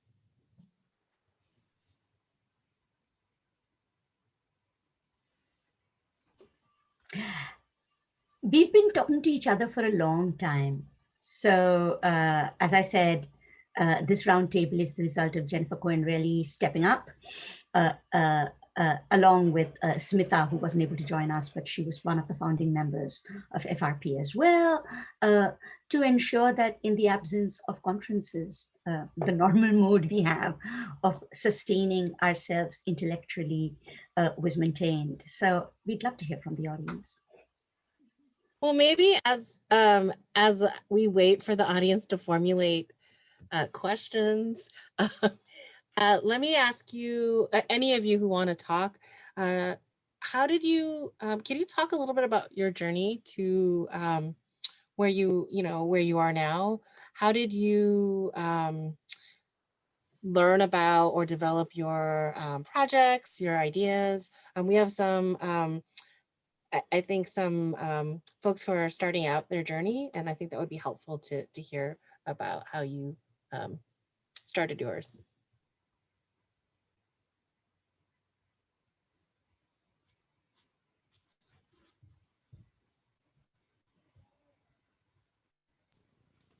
Should we go in the order that we spoke? If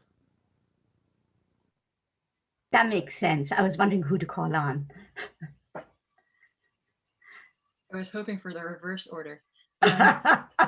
Go, Jennifer. Yeah.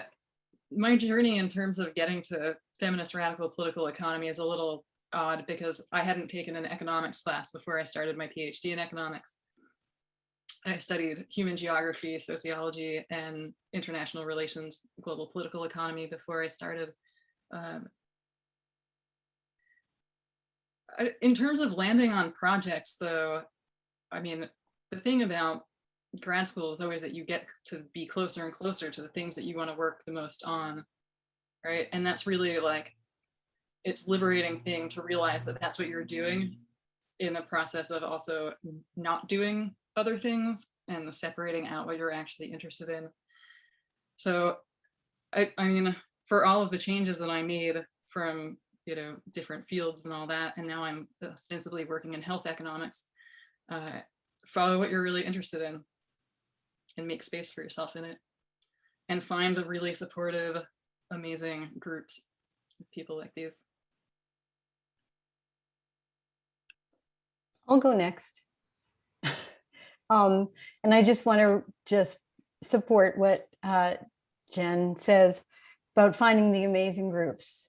I think it's hard for me to think of a time when I wasn't thinking about and studying social reproduction, because when I was an undergraduate, I had a professor named Stephen Resnick, who was trying to think about these issues himself and was a wonderful enough teacher to invite his undergraduate students to do that thinking with him. And it was remarkable. It was remarkable to have someone do that and invite you into the intellectual world. And as we were working class kids, I went to a state university. We never thought we were thinkers. And so I think having that mentor who invites you into the world of ideas and research, and then having the group that nurtures you, are two key pieces. Mm-hmm. I can go because maybe, you know, Suzanne, I feel like I did undergrad in India at actually an engineering school, and I did not take much economics and actually did not take much of anything that I was particularly interested in. And I would say I was a feminist in aspiration only somehow, but, you know, not an economist, not a political economist. And I think I wanted, right, to be invited into this world of ideas, and there was nobody to do it. Until I got to grad school at UMass Amherst. And there, you know, it was sort of intersection in the sense that I was ostensibly interested in feminism, and economics was going to be my bread and butter. I was going to be an economist because it's the social science where you can get a job. This is how I was, you know, this is what I was told in India by my parents. But, you know, the feminism led me to, I think, made me more open to political economy and radical political economy, and you know, made me, you know, kind of, it made it hard to conceptualize how you could be a feminist without engaging with this literature. So and this work. So I would say, you know, that was it. It was a bit accidental, as I think many people's journeys are. So Yeah, I would say my trajectory was accidental, and I would say I'm still working on being a radical.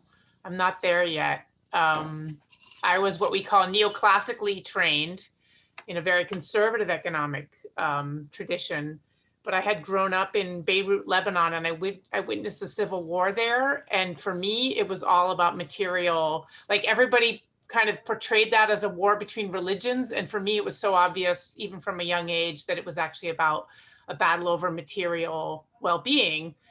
And that really shaped my desire to focus on conflict economies. But the radical framing is still a work in progress, I would say. Yeah, I'm like Jennifer. I was also neoclassically trained, and I went into economics because I thought it would get me a job, which, you know, it did. It took me a long time to see how the feminism part could work, could come together.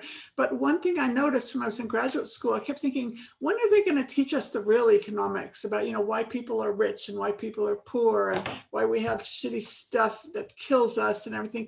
And I think it was like, I was almost out of graduate school before I realized they're not ever going to teach us that. This is real economics.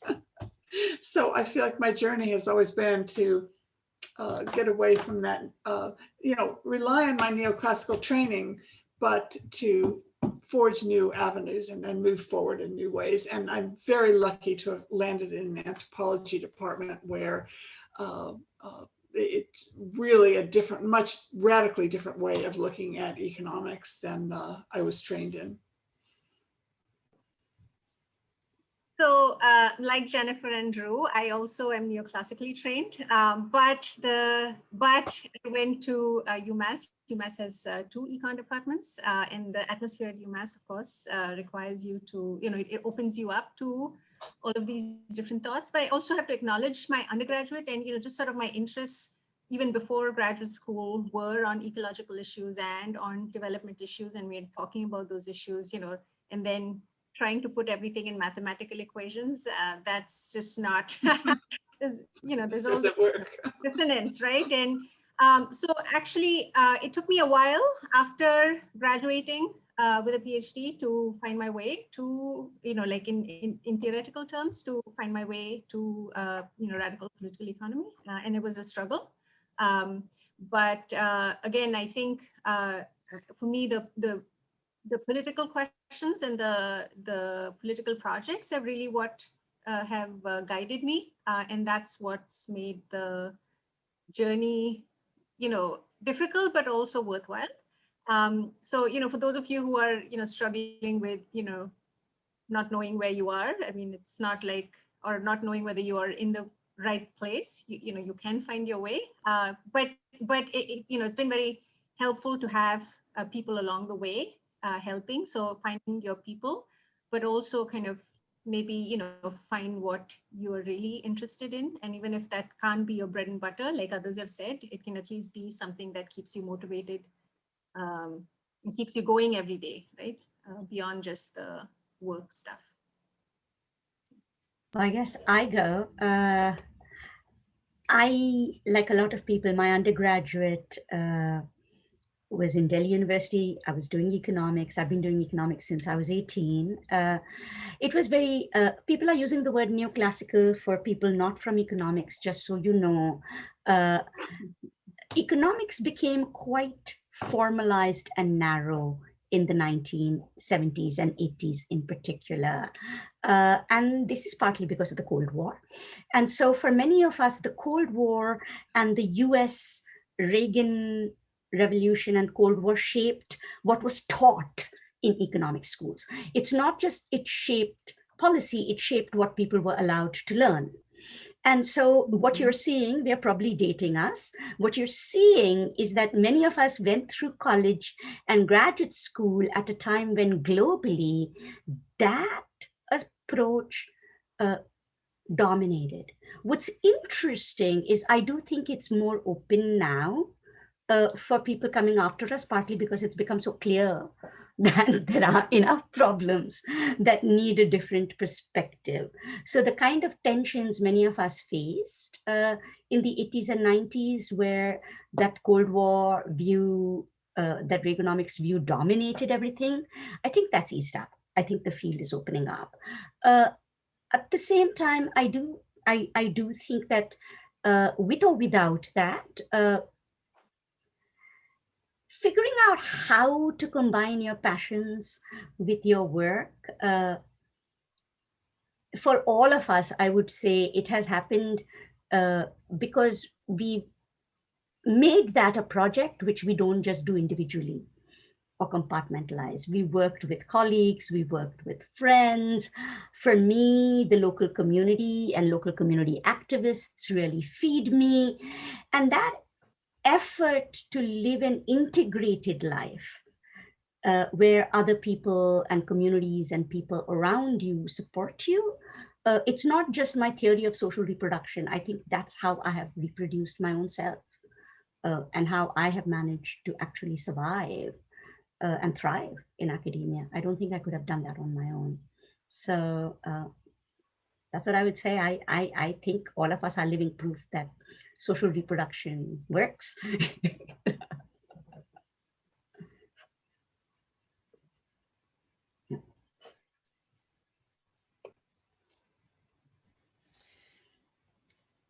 I want to call on Olivia to ask a question.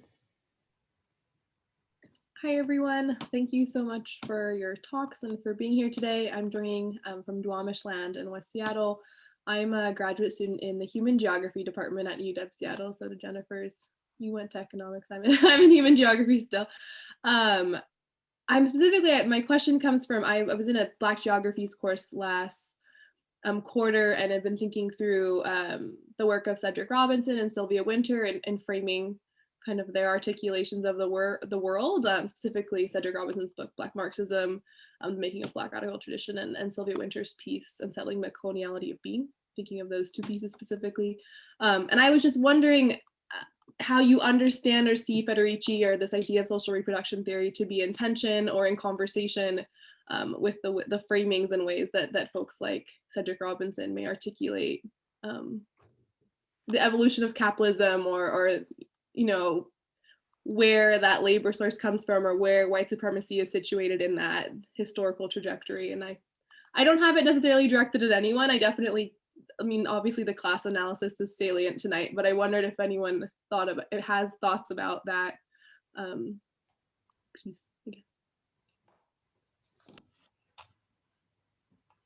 Well, I'll start just briefly. Silvia Federici has had an enormous impact on my own thinking and work over the last 5 years or so, because I really think that she kind of got it a long time ago and saw those contradictions that we're all writing and thinking about today. She saw them, years ago. And one of the things that she has that I really admire, she has the ability to take really complex, complicated ideas and put them in the starkest terms, but without being reductive. So for me, that's one of the things that Federici does over and over and again, and that I really appreciate, and that's very valuable to me, because I don't know how to do that. So I take that from her, and the also then the work that Kathy Weeks has done building on her work. And Kathy Weeks is in the Gender and Sexualities Department at Duke University, and her work building on Federici's work is something you should look into. I can send you a reference really quickly. As a follow-up to that, I'm going to actually reference somebody who was very important here at the UW system, Nancy Hartsock. I don't know if people remember. She was an actual. She was a faculty member right here in political science. She was very important for many folks here. And one of the things Nancy talked about towards the end, she gave a couple of public lectures around the community. I don't think she actually published this piece, but she talked about how when you think of the Marxist questions of exploitation, we don't often think about what role.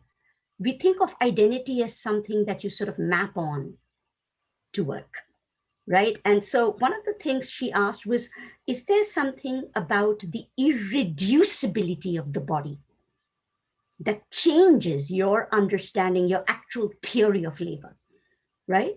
And she suggested that this is very clear, that there is something about the irreducibility of the female body, not an essentialist way, but in the ways in which that body, that embodied experience, changes and shapes your relationship to labor.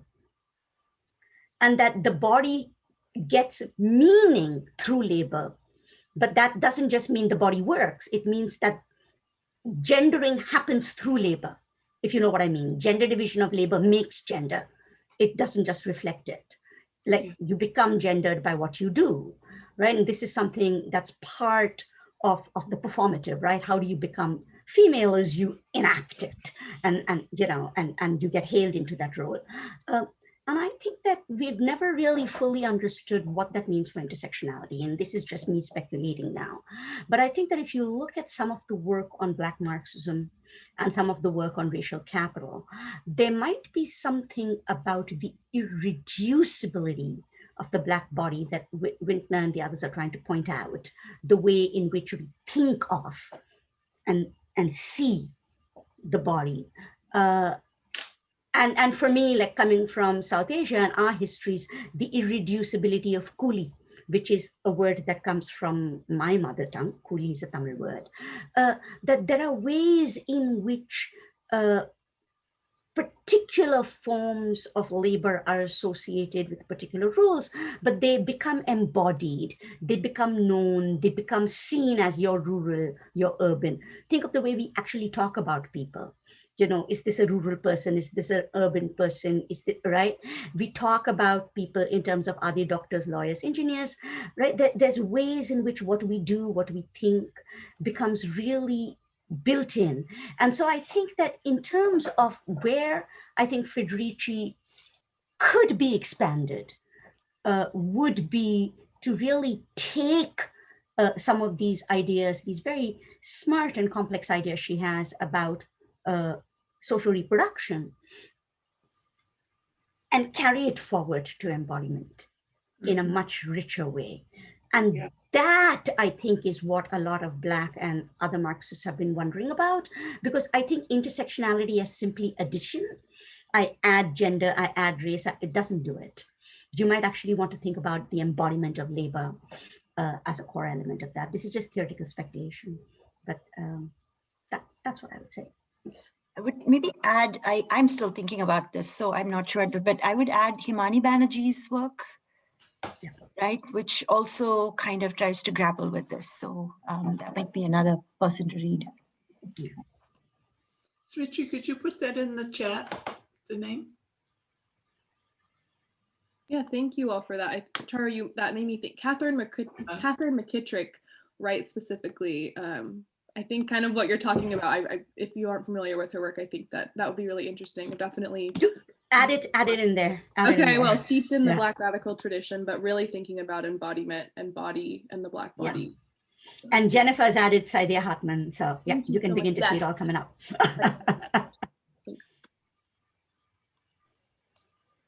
Is there anyone else who wants to take up the question, or we can move on to the next?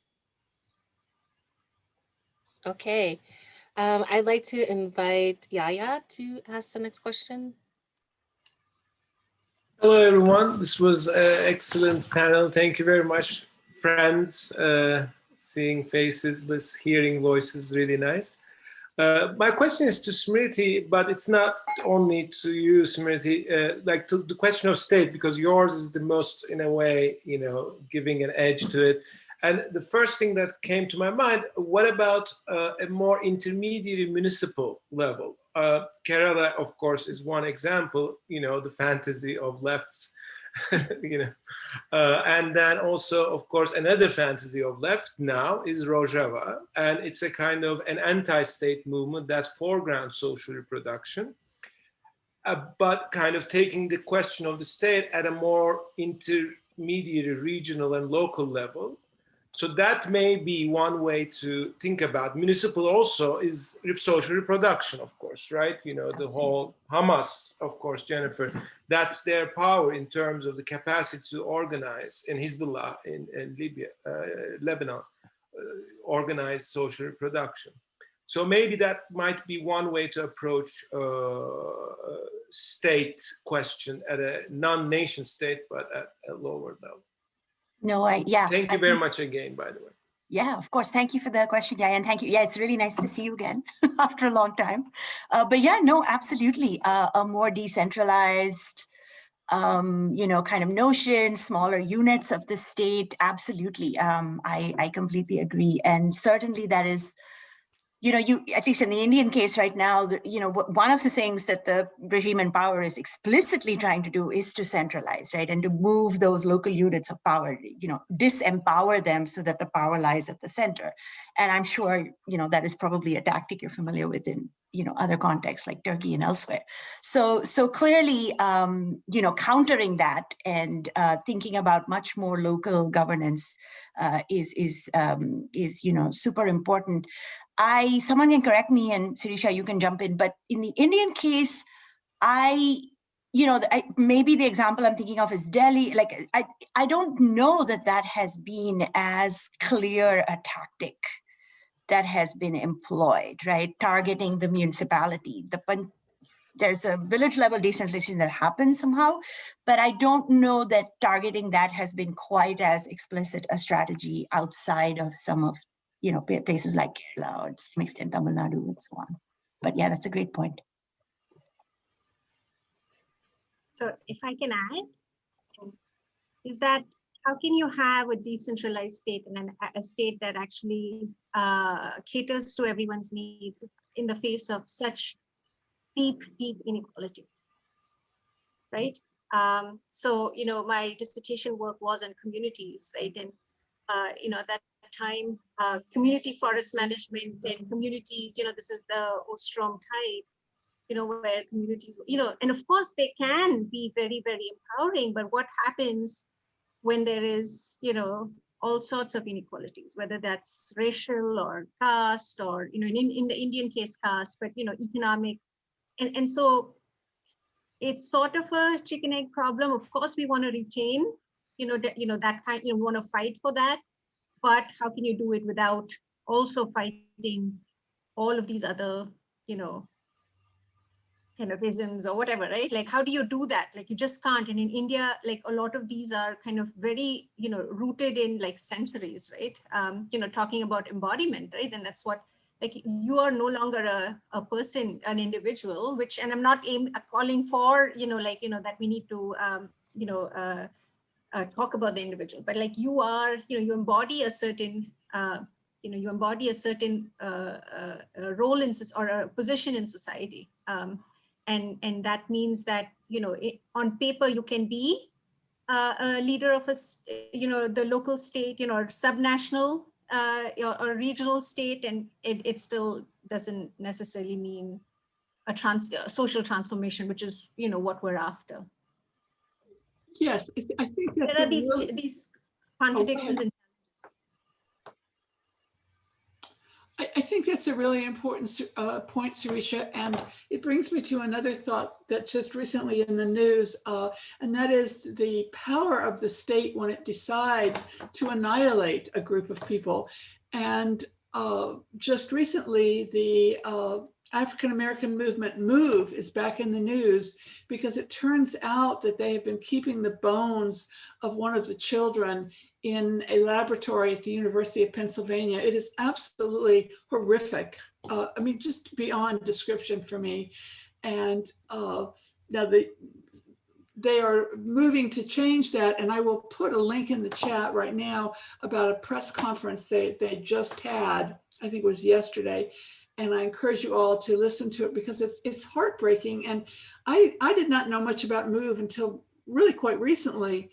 And it seems to me that they were bombed just because they were so messy and loud and outspoken. I mean, they weren't a violent group of human beings, and they just dumped bombs on these little kids in this house and let a neighborhood burn down.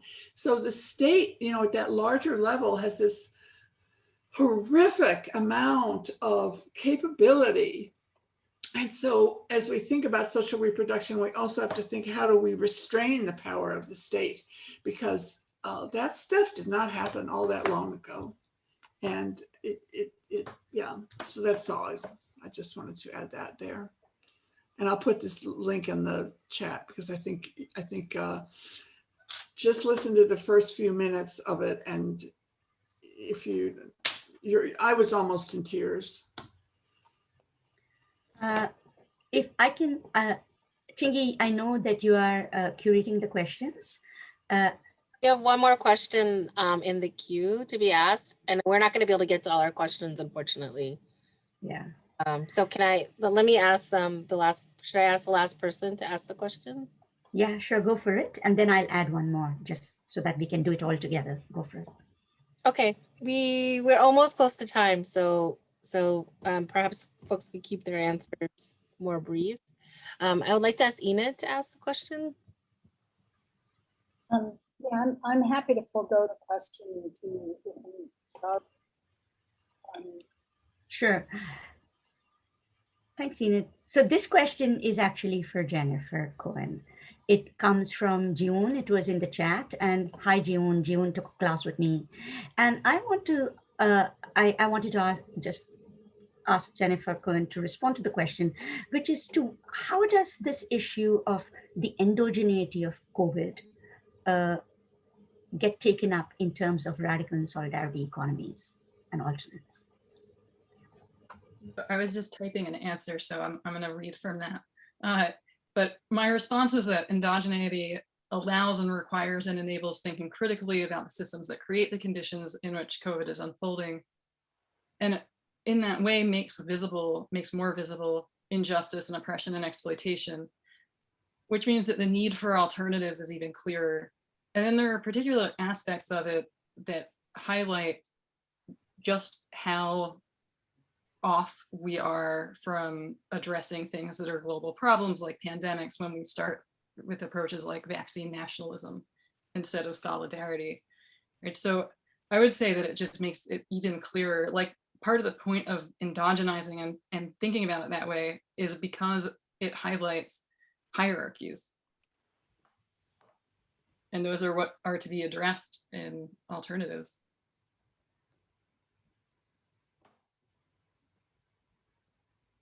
I'll send you my half-written answer also.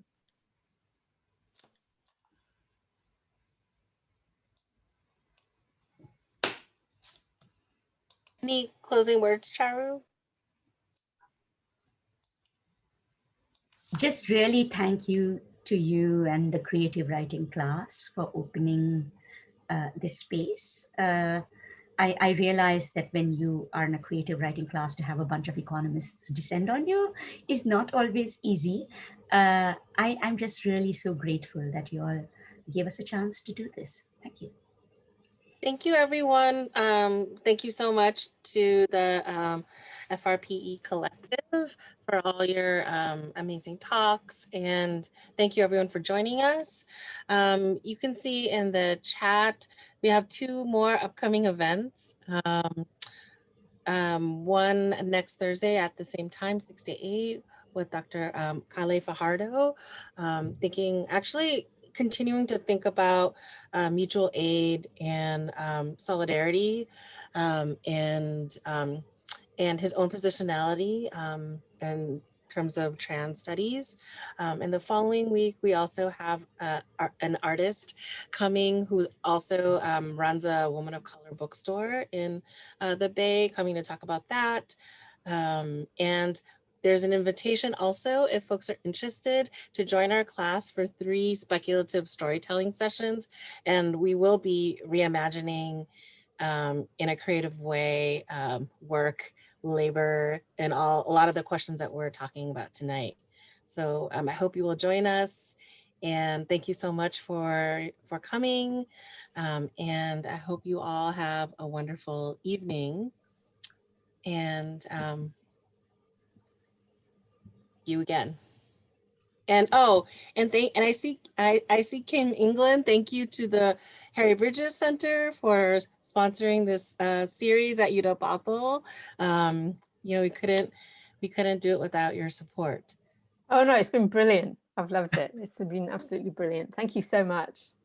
It's lovely to see everybody. Sorry I was handy, you had a black screen. Bye. Thank you, Kim. Bye all. Bye. Thank you. Thanks, Chingy, and thanks everyone. Bye. Bye. Thank you so much. Bye. Good night. Thank you.